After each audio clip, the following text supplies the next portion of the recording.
In this session, we're going to talk about neural networks. This lecture is going to introduce you to the history of neural networks and some of the most important concepts behind them. So let's start. And we'll start with an overview. Neural networks are based on a biological analogy. So our brains are using neurons in order to create intelligence. And the idea behind artificial neural networks is that by mimicking the brain, we could be able to make computers smart as well. So our brains have billions of neurons with billions of connections, and there's a cell body in the neuron, that's the core of the neuron, and then the neuron receives signals from other neurons through the dendrites and then sends output through the axon. So neurons operate in a binary way. As you can see on the right hand side, they are at a resting voltage of minus 70 millivolts, and if they receive enough input, then they fire, and then they go back to this resting state. So they're like binary processing units interconnected with each other. Artificial neurons are an abstraction of this idea. So in artificial neurons like the one you see here, we have the following. We have a set of inputs on the left-hand side, and then these inputs are multiplied by weights. So these inputs can be different numerical variables. Then all these are summed after they're multiplied by a weight, and then they pass through what we call an activation function, where the activation function can be a binary function, 0 or 1, which mimics essentially the way biological neurons operate, or it can be some other nonlinear activation function, as we'll see shortly. So here's an example of a neuron, and let's break this down. X1, X2, and X3 are nodes which, as I mentioned, represent input variables, or they could also represent the input from other neurons which are connected to this neuron. These are multiplied by weights, and then they're all summed together, and they pass through a function f. This function has to be a nonlinear activation function, unless we're talking about the last neuron in the output, where we can have a linear function in some cases. The nonlinear activation functions, it's part of what gives neural networks their power. So the important thing around neural networks is that once you've specified the structure of inputs getting summed up and then passing through a function, we have to learn the weights. So we have to find good weights for this algorithm, and this is a hugely important part of neural networks. The revolution in deep learning came about partly because we figured out how to train these deep architectures. And it was the same in the 80s. During the 80s, the neural network revolution that took place at that time came about when people discovered a new gradient descent algorithm called backpropagation. So how do we find those weights? We found those weights through something called gradient descent, which is the most popular and successful algorithm for training neural networks. I mentioned activation functions earlier, and here are different choices of activation functions. So the identity function is the only linear function that's being used in practice, and this is used only when you have a regression problem and the final output of a neural network needs to be a real number from minus infinity to positive infinity. The binary step function imitates biological neurons, and in practice it's rarely used. Before the deep learning revolution, people were mostly using a logistic activation function and the tanh or hyperbolic tangent function in the middle layers of a neural network, and these are still used in the outer layers of a neural network if we're dealing with a classification problem. These days, however, the most popular activation function is the rectified linear unit and variants of it, such as the parametric rectified linear unit or the exponential linear unit. It was discovered that these units, these activation functions, can be more effective than the logistic function or the hyperbolic tangent and much easier to train.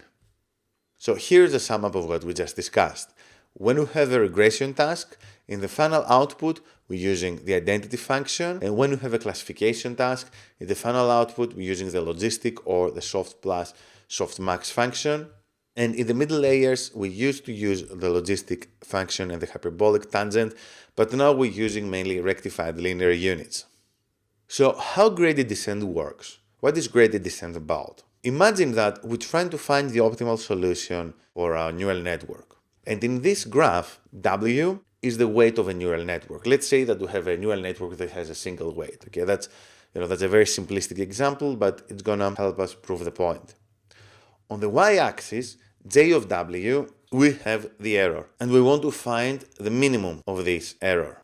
So we start with a random value for the initial weight, and then we calculate the gradient of the error.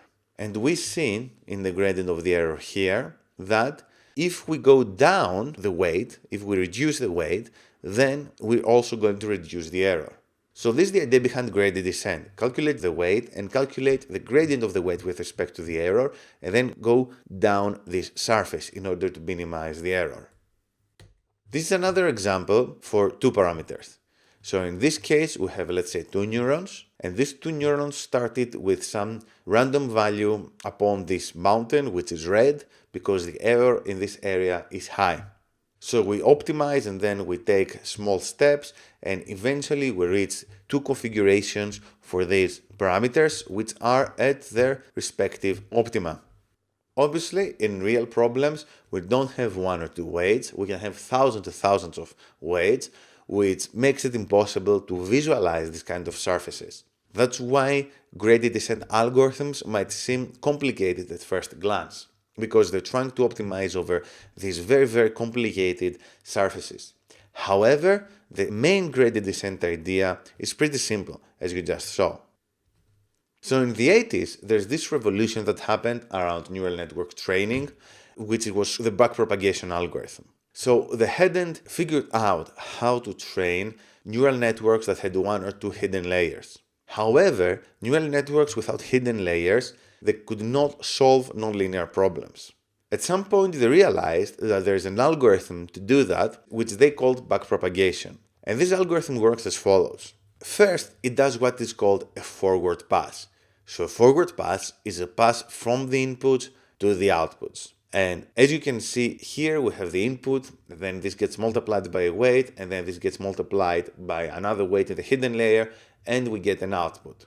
So then we match this against the desired output, and we calculate the error through a loss function. So this was the forward pass.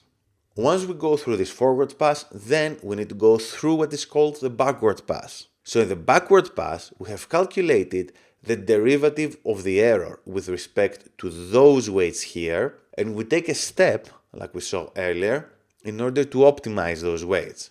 And then we do the same for this layer with respect to those weights, and this layer with respect to those weights. So we backpropagate the error in the network until we go back to the beginning. And we do this back and forth again and again. So here is a summary. We are given a cost function, which can be the mean squared error for classification, or the binary cross entropy loss for binary classification, for example. We explain more about these loss functions in the additional content section. And then we're calculating the error with respect to the weights. And then we make a step in the opposite direction in order to minimize this error. So all gradient descent algorithms at the end of the day, they look a lot like the equation at the bottom, where we have a new weight, and this new weight equals the old weight minus the gradient of the error function times gamma or lambda. I mean, it depends on how you want to call this parameter, where this is the learning rate. This determines the size of the step we're taking in order to optimize this weight. And the learning rate is the single most important hyperparameter for neural networks. Why is this? If the learning rate is very large, then we're going to observe something similar to what's shown on the left-hand side. So we want to reach this minimum, which is at the bottom of the image, which is here. So if we have a very large learning rate and we start here, then the network will jump from one part of this curve to the other. It will never be able to take the right step in order to reach this point. On the other hand, if we have a very small learning rate, the network might start here, the weight might start here, and then it will take forever to converge to the optimum. We want a learning rate which is just right. We want a learning rate which can let us find the optimal solution, but it won't take a long time. So finding the optimal learning rate is something which requires extensive research and tuning. But for this reason, we also have so many different variants of gradient descent which try to make our lives easier. So we have, for example, gradient descent with momentum, which is an adaptation of the original gradient descent idea that can speed up training. We have stochastic gradient descent, which is a variant of gradient descent where we send the examples to the neural network one by one instead of calculating the error all at once for the full data set. The idea being that this can help the network escape from local minima. We have mini-batch gradient descent, which is a middle ground between stochastic gradient descent and the full batch gradient descent, where instead of feeding only one example or all the examples, we feed maybe 50 examples at a time. So it's a way to try and make the network jump over local minima, but at the same time it's faster than stochastic gradient descent. And then we have some algorithms such as RMS prop, ADAM, ADAGRAD, ADADelta, which incorporate various heuristics in order to speed up training. And you can see on this image here an example of how different algorithms would perform on this very difficult surface. So they start on a bad point because it's not easy to escape this point. And some algorithms like ADADelta or RMS prop manage to escape this point quite fast, whereas others, for example, like stochastic gradient descent, they get stuck there. So ADAM is one of the most successful algorithms for training neural networks and is the default option for Keras.